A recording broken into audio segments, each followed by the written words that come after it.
Assalamualaikum warahmatullahi wabarakatuh. Perkenalkan, nama saya Salman Al-Farisi. Saya dari Prodi Tadris Ilmu Pengetahuan Sosial atau TIPS Angkatan 2023 dari kelas A. Kali ini saya akan membuat video mengenai simulasi bencana pandemi. Saya akan menjelaskan mengenai apa itu pandemi, bagaimana dampaknya, bagaimana karakteristiknya, serta bagaimana cara kita memitigasinya. Bagaimana simulasi untuk melakukan mitigasi bencana pandemi. Hal ini diperlukan agar kita bisa menghindari pandemi, agar kita bisa tidak terjangkit pandemi, ataupun ketika kita terjangkit pandemi kita bisa tahu bagaimana cara atau solusi agar pandemi yang ada pada diri kita tidak semakin parah sehingga menimbulkan dampak negatif yang lebih besar. Seperti yang kita tahu bahwa pandemi ini merupakan sebuah wabah penyakit yang menular yang menelan banyak korban, bukan hanya terjangkit pada 1, 2 atau puluhan atau ratusan atau ribuan, akan tapi menjangkiti bahkan ratusan ribu bahkan sampai jutaan, dan dampaknya bukan hanya lokal, bukan hanya nasional, akan tapi ke seluruh dunia secara global. Kita berkaca ke COVID-19 yang kemarin, banyak sekali negara-negara yang terkena dampak negatif dari COVID-19 ini. COVID-19 ini bukan hanya berdampak pada kesehatan saja, akan tapi juga berdampak pada aspek ekonomi, pada aspek kesehatan, dan juga pada aspek-aspek yang lainnya. Sehingga diharapkan pada video kali ini saya akan memberikan sebuah edukasi bagaimana penjelasan serta eksplanasi dari pandemi, serta bagaimana cara kita untuk melakukan mitigasi sehingga kita bisa berjaga-jaga jika ada wabah pandemi di kemudian hari. Sebelumnya perlu kita ketahui bahwa pandemi ini sangat berbahaya, bukan cuma berbahaya bagi kesehatan saja, bukan hanya berdampak bagi kesehatan saja, akan tapi juga berdampak pada aspek pendidikan dan juga aspek ekonomi serta aspek sosial. Yang pertama saya akan membahas tentang aspek kesehatan. Tentunya pandemi ini sangat berimpact atau berdampak pada kesehatan karena efek dari pandemi bukan hanya dirasakan oleh satu orang, bukan hanya oleh puluhan, ratusan atau ribuan, bahkan bisa dirasakan oleh ratusan ribu atau jutaan manusia di seluruh dunia. Pada kejadian COVID-19 yang kemarin kita rasakan, banyak sekali negara-negara yang terdampak oleh yang namanya COVID-19 atau COVID-19. Bukan hanya masalah kesehatan orang-orang saja yang terganggu, bahkan layanan kesehatan seperti rumah sakit atau seperti puskesmas atau layanan kesehatan lainnya juga ikut terganggu. Hal ini disebabkan melonjaknya banyaknya pasien yang langsung berobat secara langsung pada satu waktu ke rumah sakit tersebut, sehingga tidak adanya kapasitas yang mumpuni, tidak ada space atau ruang yang bisa menampung semua itu, sehingga banyak orang yang terlantar dan tidak menerima pelayanan kesehatan untuk mengatasi penyakit COVID-19. Selain berdampak kepada kesehatan, COVID-19 atau pandemi secara umumnya juga berdampak pada aspek ekonomi. Karena kita berkaca ke COVID-19 kembali, di saat COVID-19 melanda seluruh dunia, banyak negara menerapkan isolasi mandiri, menerapkan karantina mandiri, menerapkan physical distancing. Banyak sekali perusahaan-perusahaan yang harus melakukan work from home atau bekerja dari rumah. Jadi para karyawan itu tidak diperbolehkan untuk masuk ke perusahaan, untuk bekerja di perusahaan, untuk menjaga jarak agar penularan COVID-19 tidak semakin meluas. Bahkan ada beberapa perusahaan yang dikarenakan COVID-19 ini melakukan PHK besar-besaran, melakukan pemutusan kerja secara besar-besaran, sehingga berdampak terutama pada orang-orang yang ekonominya menengah ke bawah, tidak mempunyai penghasilan yang tetap, akan terganggu sehingga akan menyebabkan masalah-masalah yang lainnya. Selain itu, selain juga berdampak pada perorangan, akan juga berdampak pada negara.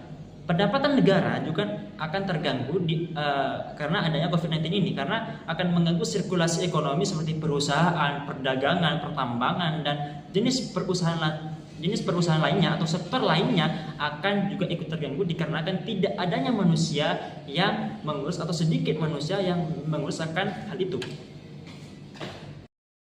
Pandemi tidak hanya akan berdampak pada aspek kesehatan dan perekonomian, akan tetapi pandemi juga akan berdampak pada aspek sosial atau interaksi antar manusia, baik antar individu dengan individu, kelompok dengan kelompok, ataupun dalam ruang lingkup persahabatan, pendidikan, pertemanan, atau kekeluargaan. Kita ambil kasus pada era pandemi COVID-19 di mana banyak orang melakukan physical distancing atau menjaga jarak sejauh 1 meter agar penularan pandemi COVID-19 tidak semakin melebar atau tidak semakin menjangkiti banyak orang. Selain itu, di era COVID-19 banyak orang-orang yang sering di pikirannya muncul stigma atau diskriminasi kepada seseorang. Mereka selalu berprasangka kepada orang lain, kepada baik itu kepada temannya, kepada kerabatnya, kepada keluarganya. Di pikiran mereka, orang-orang tersebut memiliki penyakit COVID-19 sehingga mereka ini memilih untuk mengurung diri, melakukan karantina mandiri dan tidak mau berinteraksi secara langsung dengan orang lain. Tentunya jika hal ini terus dibiarkan, mereka terus mengurung diri mereka, tidak mau berinteraksi, maka resiko yang paling buruk mental mereka atau kesehatan mental mereka dan pikiran mereka akan terganggu. Dan ini juga masuk pada aspek kesehatan. Karena jika seseorang sudah terganggu mentalnya, maka kemungkinan besar dia akan rentan sekali terjangkit penyakit yang lain, tidak hanya penyakit pandemi COVID-19. Beberapa cara yang bisa kita lakukan atau beberapa langkah yang kita bisa lakukan agar kita tidak terjangkiti oleh wabah pandemi atau demi meminimalisir penyebaran pandemi agar tidak menjangkiti orang lain, agar tidak semakin lebar efek serta dampaknya. Yang pertama, hal yang paling simpel atau paling sederhana kita bisa lakukan jika di wilayah kita atau di daerah kita, baik desa, kecamatan, kabupaten, atau negara kita sudah terindikasi adanya pandemi, maka yang harus kita lakukan ialah menggunakan masker. Kenapa demikian?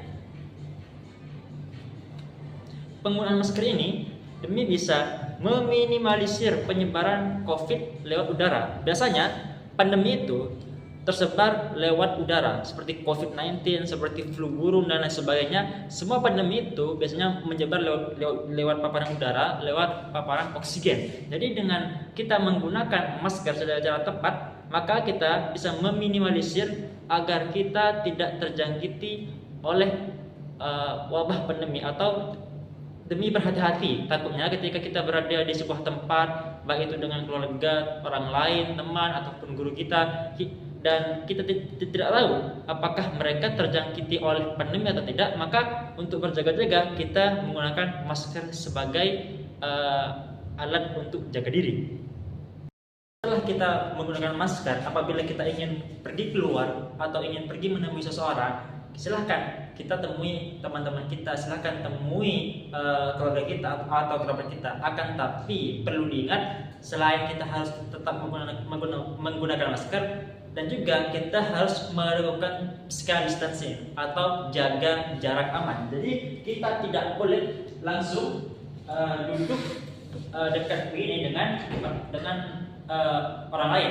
Takutnya nanti orang yang ada di dekat kita itu terindikasi COVID-19 atau pandemi lainnya. Jadi untuk meminimalisir hal itu, kita harus memberi jarak sekitar 1 meter antara kita dengan orang lain, baik itu dengan teman kita harus memberi jarak. Baik itu ketika duduk bersama, baik itu nanti ketika beribadah ataupun melakukan aktivitas lainnya, kita harus menjaga jarak aman. Jangan sampai kita berdekatan, apalagi bersentuhan secara langsung tanpa pengaman, tanpa protokol kesehatan yang ketat. Takutnya orang yang ada di sekitar kita itu merupakan orang yang positif pandemi. Maka dari itu, jaga jarak aman merupakan sebuah hal yang penting untuk dilakukan.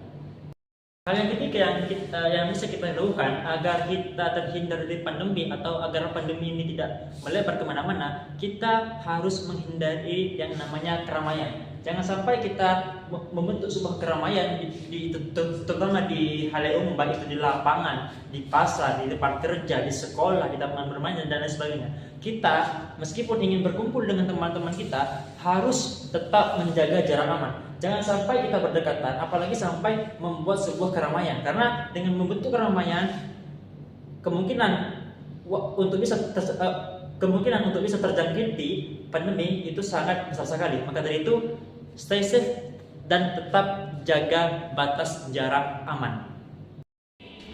Apabila kita sudah selesai beraktivitas di luar rumah, maka jangan lupa untuk tetap mencuci tangan. Karena kenapa? Dengan mencuci tangan, kita tetap menjaga kesterilan, kebersihan diri kita.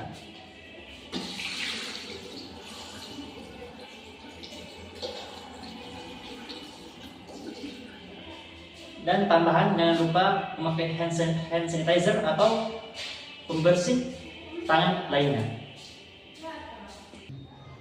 Selain kita menjaga jarak aman ataupun tetap melakukan physical distancing ataupun menjauhi keramaian ataupun mencuci tangan serta menjaga kebersihan selama pandemi, kita jangan sampai lupa untuk tetap berolahraga. Karena dengan berolahraga kita bisa tetap menjaga imun tubuh kita menjadi lebih baik. Kita selama masa pandemi kita tidak perlu mengambil olahraga yang terlalu berat, cukup seperti lari pagi, jogging, push up sederhana dan sebagainya. Atau kita bisa melakukan salah satunya dengan cara naik turun tangga sebanyak seperti 7 kali putaran, 3 kali putaran, atau 5 kali putaran setiap hari. Kita bisa naik, turun, naik, turun, naik, turun. Lakukan hal seperti itu berulang. Hal ini agar tubuh kita tetap bisa bergerak. Hal ini agar tubuh kita tetap tidak kaku, sehingga imun yang ada di tubuh kita tetap semakin fit dan kuat. Mitigasi yang selanjutnya atau cara penanggulangan selanjutnya yaitu kita bisa melakukan karantina mandiri, terutama bagi orang-orang yang telah terjangkit atau positif terdampak pandemi. Karena dengan kita melakukan karantina mandiri, mengurung diri di rumah, maka hal itu dapat meminimalisir penyebaran pandemi kepada orang lain. Akan tapi apa yang bisa kita lakukan waktu pandemi seperti yang sudah saya jelaskan sebelumnya, seperti kita bisa melakukan olahraga, melakukan hal-hal positif, makan makanan bergizi, tetap menjaga kesehatan. Intinya jangan sampai kita selama masa pandemi kita hanya ketika kita berada melakukan karantina di rumah, jangan hanya kita tidur ataupun melakukan aktivitas yang tidak berfaedah. Akan tapi kita lakukan aktivitas yang bermanfaat, yang bisa menambah baik pengetahuan kita ataupun tetap menjaga kesehatan kita. Jangan lupa untuk melakukan karantina mandiri.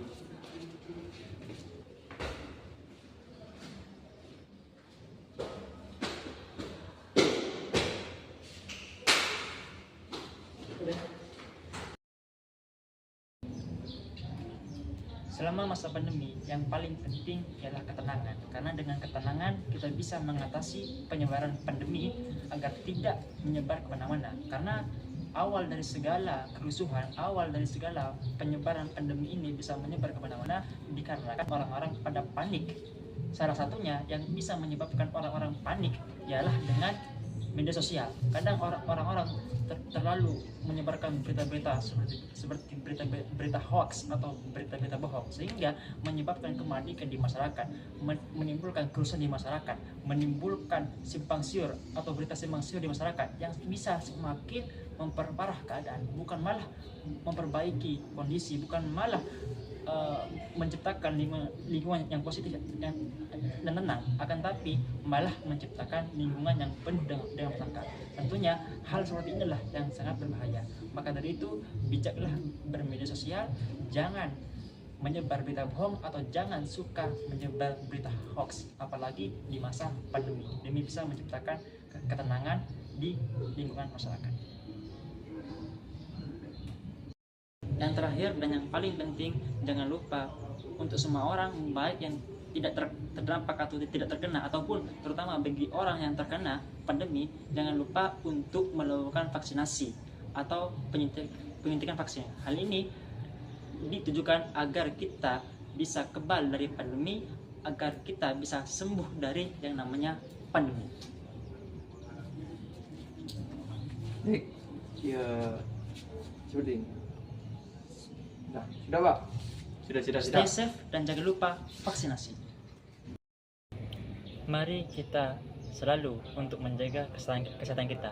Jaga kesehatan, jaga kedamaian, jaga ketenangan, dan yang paling penting jangan pernah panik ketika pandemi. Memang pandemi bukanlah hal yang kecil, bukan masalah kecil, akan tapi masalah yang cukup besar. Akan tapi ketika kita panik ketika pandemi, maka hal tersebut bukannya malah meredakan pandemi, akan tapi malah semakin memperparah. Mari kita rangkul keluarga kita rangkul teman-teman kita rangkul saudara kita, baik yang tidak terdampak ataupun yang terdampak sekalipun. Kita edukasi mereka, kita dampingi mereka, kita bimbing mereka agar mereka bisa tetap selamanya. Ingat, stay safe dan jangan lupa untuk tetap jaga kesehatan.